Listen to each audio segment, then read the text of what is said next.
稀土问题作为我国手中的长期王牌，始终是国内外热议的焦点之一。而在最近，我国官方的一条关于稀土的公告，引发了美日的紧张和担心。据了解，我国工信部在最近发表了一份关于稀土管理的征求意见稿，公开向全社会征求关于管理意见和看法。在意见稿中，一共有29条规定，而众多规定中，强化监督管理稀土开采和冶炼分离总量指标，对稀土开采的必要措施限制和停止等条款，成为了很多人关注的焦点。就和预期的一样，网友们纷纷给出了自己的观点和看法。其中，限制出口对象成为了不少人的共同选择，而且有外界人士怀疑，这条公告的出现很可能预示着中国即将在稀土问题上动刀子了。需要注意的是，稀土矿本身的价值其实并没有外界预期的那么高，但之所以为外界关注，究其原因还是在其加工制成品上。而想要把稀土矿中分离出需要用到的各种元素，往往会付出大量的成本，产生的废水也会造成环境的严重破坏。美国佬和一众西方国家当年把自家的稀土产业折腾得半死不活，有一半的原因要归类到层出不穷的环保组织天天上门闹事儿。而我国稀土矿的优势，一方面是价格，另一方面白菜价逼得中国稀土产业进行技术升级，降低成本，在提炼技术上取得了有效的突破。从中美之间爆发贸易战之后，美国就开始寻找合适的替代品，非洲翻了一遍，澳洲翻了一遍，甚至自家也翻了一遍。结果就得到一个尴尬的答案，想要赶上中国稀土产业链需要10年时间，还顺便发现了一个丢人的情况。美国唯一一个稀土矿场还是中国人投资的，并非是全球找不到一处合适的稀土矿脉，而是加工技术的差距。有分析人士认为，我国此次就稀土问题公布征求意见稿，主要目的就是在于进一步促进我国稀土产业的技术升级，并且在保证环境的情况下，禁止无限度的对外出口，而且把稀土设定为我国战略资源，限制对外出口，也有利于我国未来更好的打出这张王牌。实际上，从2019年开始，我国已经有这个趋势。比如2019年，我国对外出口稀土是4.6万吨，而到了2020年降到了3.5万吨，将近少了1/4。值得一提的是，随着事情的公开，美日在稀土问题上也颇为紧张。根据日本产经新闻的消息显示，日、美、澳、印4国已经达成合作协议，将会联手在稀土和稀有金属领域加强合作事宜，目的就在于尽快缓解对中国稀土的高度依赖情况。视频制作不易，欢迎点赞、收藏、关注，一键3连。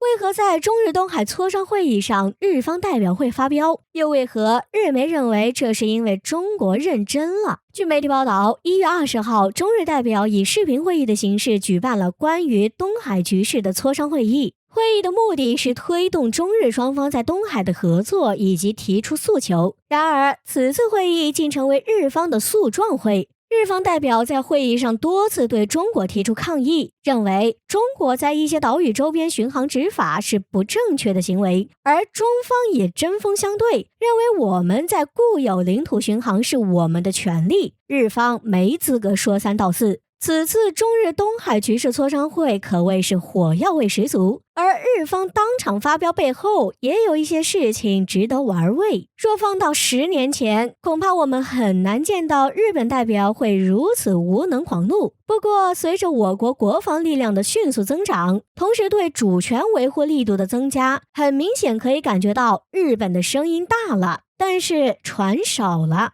日本雅虎网站就谈到，进入新的1年后，解放军正在制定新的战略理论，以适应长期全球军事趋势。而对待东海等地区，中国开始认真起来了。日媒谈到，解放军的新战略理论包括在综合指挥中心的指挥下，跨越2个或多个军队的行动，实行例如综合火力打击、岛屿封锁和岛屿登陆行动。在新的战争概念下，解放军的兵力投射和防御能力已从中国大陆扩展到很远的地方，扩展到了太空、网络和电磁战等新空间。新战略的制定伴随着解放军军事实力的增加。近年来，中国针对所谓的第一岛链与第二岛链建立了反介入拒止体系。目前，中国海军已经晋升为西太平洋最大的海军势力，远超日韩以及常规部署的美军第7舰队。而中国空军3代机以上的数量也超过美军部署在亚洲军机的数量，加上日韩的军机数量。再拿中国火箭军来说，解放军在中近程导弹方面具有绝对优势。300公里射程的导弹既可锁定海峡，1000公里的导弹可以控制日本西海诸岛，防止美日援军。射程为1500公里到3000公里的导弹可以瞄准美军在日韩的全部军事基地，而3000公里以上的导弹可以打击美军部署在第2岛链的军事基地。东风21D 导弹可以攻击美军航母，而东风26导弹能直接打击关岛，这对美军来说都是威胁。所以说，西太平洋的实力早已经今非昔比，而解放军的一大任务就是突破美国长期以来试图封锁中国的岛链。因此，中国同样是在打造一支远洋海军。加强中国国防力量的根本目的就是维护我国主权完整。实际上，我们在这一方面一直都很认真，只是现在的底气更强。中国 GDP 成绩出炉，再度创造历史，外媒却热炒中国经济崩溃论。而我国大使馆的回应却很应景。根据国家统计局在1月18号发布的2020年经济数据，中国在过去1年中取得的 GDP 达到101.6万亿人民币，这是我国 GDP 历史首次突破100万亿元，可以说是我国经济发展的又一里程碑。另一方面，中国今年的 GDP 增长达到 2.3%， 高于1个月前世界银行预测的 2% 增长。同时对比其他国家的数据的话，中国是2020年度唯一实现正增长的主要经济体。可以说，在度过艰难的1年后，我国还能取得这样的成绩，相当值得骄傲。然而有意思的是，面对这样的数据，一些外媒却依旧不忘搞事情。不少外媒有意回避客观因素，只报道中国经济在2020年的增长低于预期，似乎在暗示中国经济的崩溃论。比如说，英国 BBC 在报道中国经济时表示，中国经济增长 2.3%， 远低于2019年的 6.1% 增长。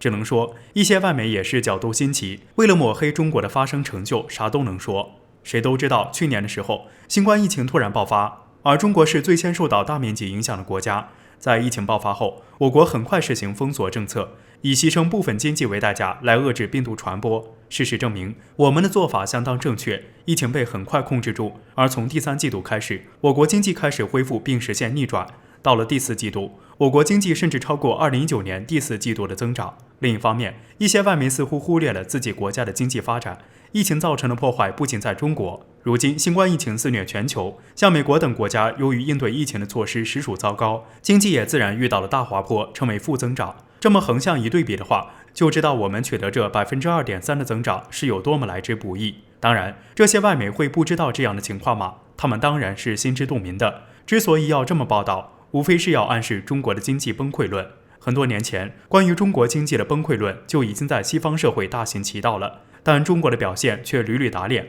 因此一些媒体是有意而为之的。就算我们有理有据，恐怕他们也不会听。那么，面对这样的行为，我们该如何面对呢？这一点，我国的驻斯里兰卡大使馆就做得很好。近日，中国驻斯里兰卡大使馆在社交媒体上发布了一个表情包亮了。表情包中，一只大熊猫捂住另一只大熊猫的嘴，并表示别争辩，直接说他们第一就行了。而这个表情包正是对此前一些外媒炒作中国经济崩溃论的回应，意思就是走自己的路，让他们去说吧。中国经济发展的成绩就摆在这儿，中国发展的未来也不会因为几篇报道而发生改变。在全球经济衰退，中国成唯一正增长主要经济体的背景下，炒作崩溃论反倒像是西方人的自我安慰。